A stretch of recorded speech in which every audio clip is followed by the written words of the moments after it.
High மக்களே, welcome to my channel. இன்றைக்கி வந்து துணியெல்லாம் மடித்து வச்சுட்டு அதுக்கப்புறம் வந்து சமைக்கிறதுக்கு தான் வந்தேன். ஃபஸ்ட்டு பாத்திரத்தை எல்லாம் கழுவிட்டு அதுக்கப்புறம் வந்து சமைக்க ஸ்டார்ட் பண்ணலாம். அப்படி ஃபஸ்ட்டு இன்றைக்கி வந்து சாப்பாடு மட்டும் வச்சுக்கலாம். சுண்டக்காய் குழம்பே இருக்குது நேற்று வச்சது. ஸோ அதோடு விட்டுறலான்னு பார்த்தா சுகந்தன் வந்து இருந்துட்டு இது வேண்டாம் அப்படின்னு சொல்லி சொன்னானா. ஸோ அதனால் அவனுக்காக எதாவது செய்யலாம் அப்படின்ட்டு அந்த குழம்பு தூக்க அப்படியே ஃப்ரிட்ஜில் வச்சுட்டு சாப்பாடு ஃபஸ்ட்டு குக்கரில் வச்சுட்டேன். எனக்கு கிளறுன சாப்பாடு மாதிரி தான் செய்ய போகிறேன். அதுக்கு வடித்தா நல்லாயிருக்கும், அது சாப்பாடு குக்கரில் வச்சா தான் நல்லாயிருக்கும் அப்படின்ட்டு குக்கரில் வச்சுட்டு அதுக்கப்புறம் வெங்காயம் தக்காளி உரிக்கிறதா அரியறதெல்லாம் அரிஞ்சு ரெடி பண்ணி வச்சுட்டு அதுக்கப்புறம் சமைக்கலாம் அப்படின்ட்டு அதெல்லாம் ரெடி பண்ணிட்டேன். என்ன செய்ய போகிறேன் அப்படின்னா தேங்காய் சாப்பாடு எனக்கும் சுகந்தனுக்கும். அண்ட் வந்து கிருத்திக் வந்து அதை சாப்பிட மாட்டான். ஸோ அதனால் அவனுக்கு உருளைக்கிழங்கு கொஞ்சம் கிரேவி மாதிரி பண்ணிடலாம் அப்படின்ட்டு யோசிச்சுருந்தோம்.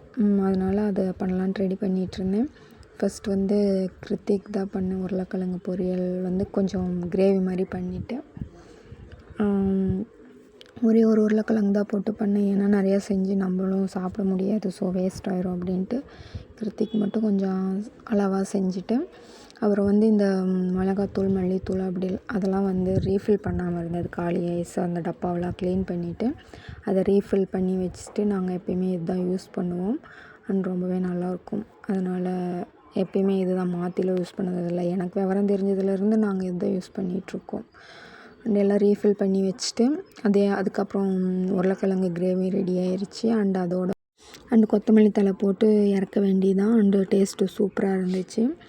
அண்டு இதோட வந்து உடனே வந்து தேங்காய் சாப்பாடு செஞ்சிடலாம் அப்படின்ட்டு அதுக்கும் வந்து ரெடி பண்ணிகிட்ருந்தேன்.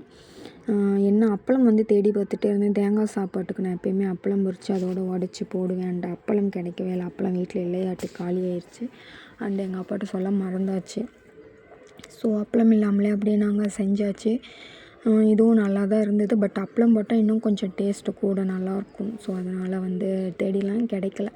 அப்புறம் தேங்காய் சாப்பாடு செஞ்சு ஃபஸ்ட்டு கிருத்திக்கு சாப்பாடு ஊட்டிட்டு அதுக்கப்புறம் நானும் சாப்பிட்டேன்.